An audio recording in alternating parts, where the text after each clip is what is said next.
duizenden mensen op blijven daar.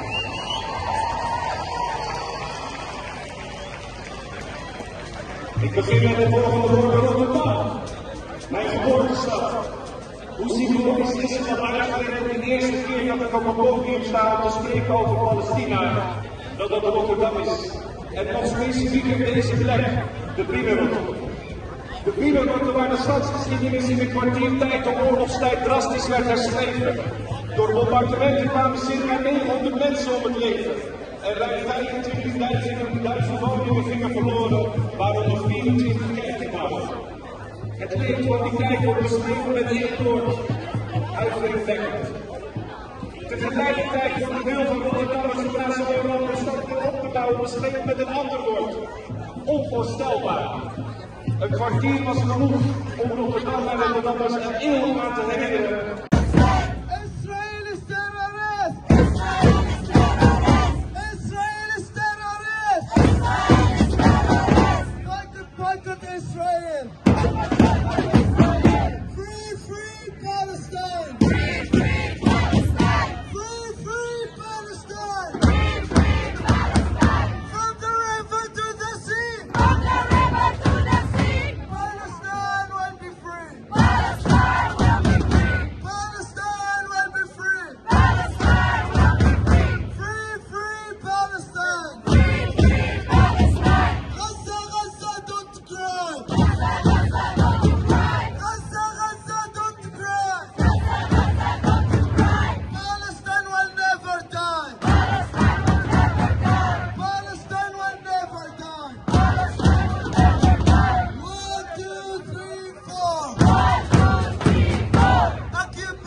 Broeders, willen jullie het hoog houden? Mensen moeten hierin komen. Hou hoog. Ja, allemaal.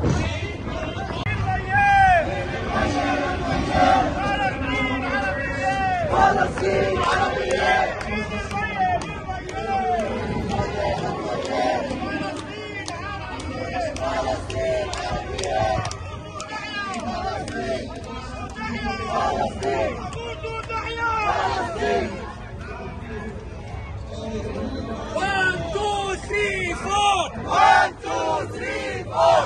occupation no more! Occupation no more!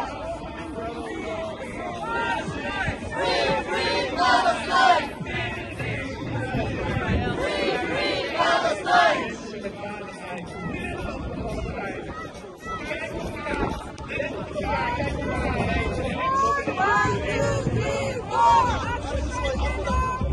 Occupation no more! 5, 6, 7, 8!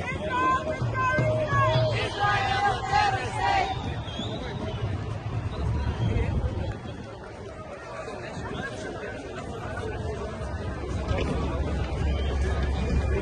بالدم بالروح نبيك يا غزة!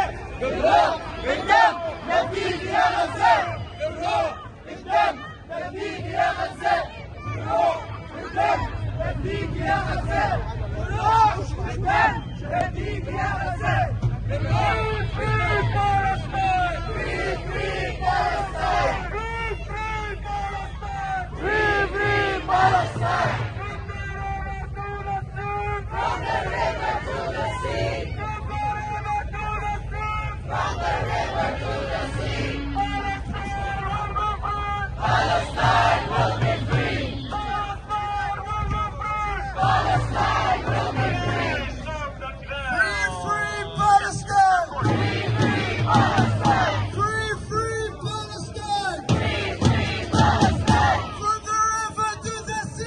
Gracias.